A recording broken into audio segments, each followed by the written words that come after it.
ব্যক্তির নিকট আত্মীয়রা 3 থেকে 5 দিন মাছ খাওয়া অমঙ্গল মনে করে।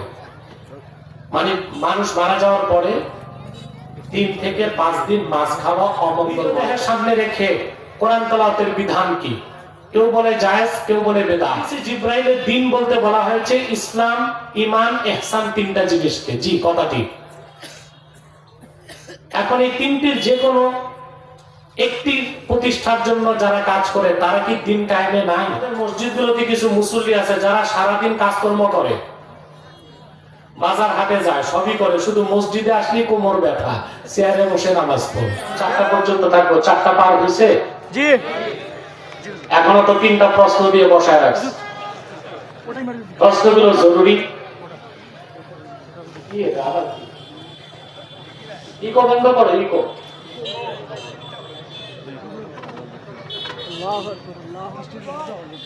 বৃষ্টির জন্য?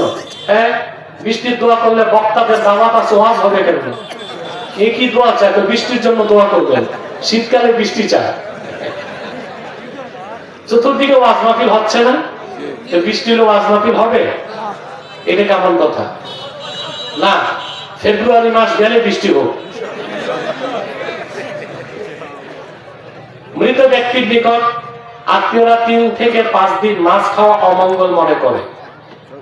মানে মানুষ মারা যাওয়ার পরে 3 থেকে 5 দিন মাছ খাওয়া অমঙ্গল মনে করে। এটা একটা কুসংস্কার। আপনি মানুষ মারা যাওয়ার পর শোক পালন করবেন, 3 দিন বাসায় কিছু রান্না হয়, এটা রেওয়াজ আছে, কিন্তু আপনি হালাল যে কোনো কিছু খেতে পারবেন, বিড়ি সিগারেট ছাড়া।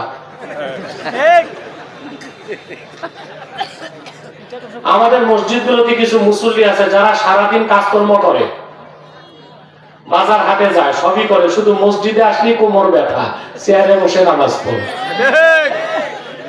ভাই, কেউ যদি নবাবগিরি করে কষ্টের ভয়তে চেয়ারে বসে নামাজ পড়ে, তার নামাজ হবে না। কিন্তু কারো যদি এমন সমস্যা হয়, হাঁটুতে সমস্যা, অর্থাৎ লোকটা মসজিদের মেঝেতেও বসতে পারতেছে না, হাঁটু ফোল্ডিং করতে পারে না। হাঁটুর রোগের বিভিন্ন টাইপ আছে।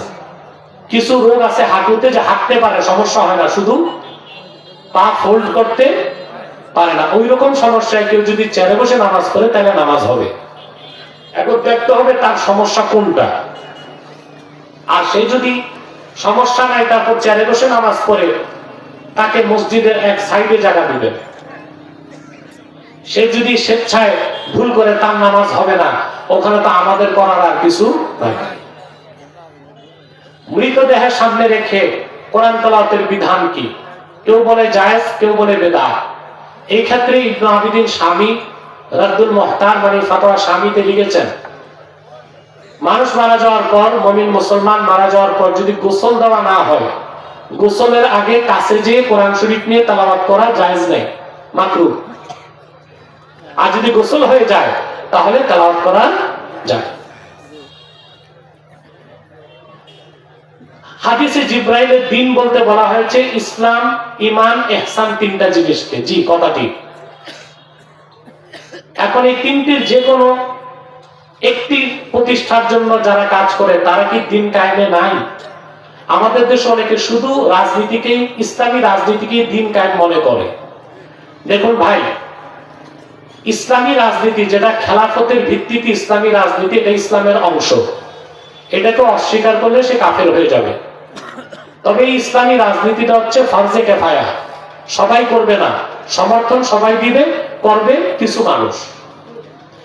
তো ইসলামী রাজনীতি পূর্ণাঙ্গ দিন না, পূর্ণাঙ্গ দিনের অংশ। ঈমান, ইসলাম, ইহসান, 3 মিলে দিন ইসলাম। এর জন্য যে মুমিন ব্যক্তি আযান দিচ্ছে, সেও দিন কায়েমের কাজে আছে। যে নামাজ পড়ায়, সেও দিন কায়েমের কাজে আছে। যে হাদিস পড়ায়, সেও দিন কায়েমের কাজে আছে। যে জিহাদ ফি সাবিলিল্লাহ রক্ত দিচ্ছে, সেও দিন কায়েমের কাজে আছে। আবার যে আল্লাহর বান্দাদের আত্মশুদ্ধির জন্য খানকায় বসে তরিকতের সবক দিচ্ছে, সেও দিন কায়েমের কাজে আছে। অতএব সবাই মিলেই কি করতে হবে? দিন প্রতিষ্ঠার কাজ করতে হবে।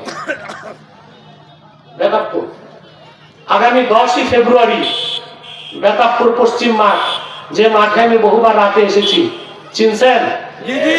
এবার সেখানে দিনে আসতেছি ইনশাআল্লাহ। বাদে জোহর আমি থাকবো, যদি আপনাদের হাঁটু ব্যথা কোমর ব্যথা না থাকে ইনশাআল্লাহ চলে যাবেন। আর সেটা ফেব্রুয়ারি মাস, কুয়াশাও থাকবে না, আমি আগে আসবো ইনশাআল্লাহ।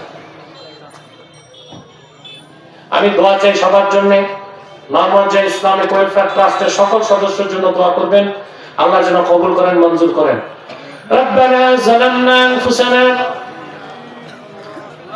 ওয়া ইল্লাম তাগফির লানা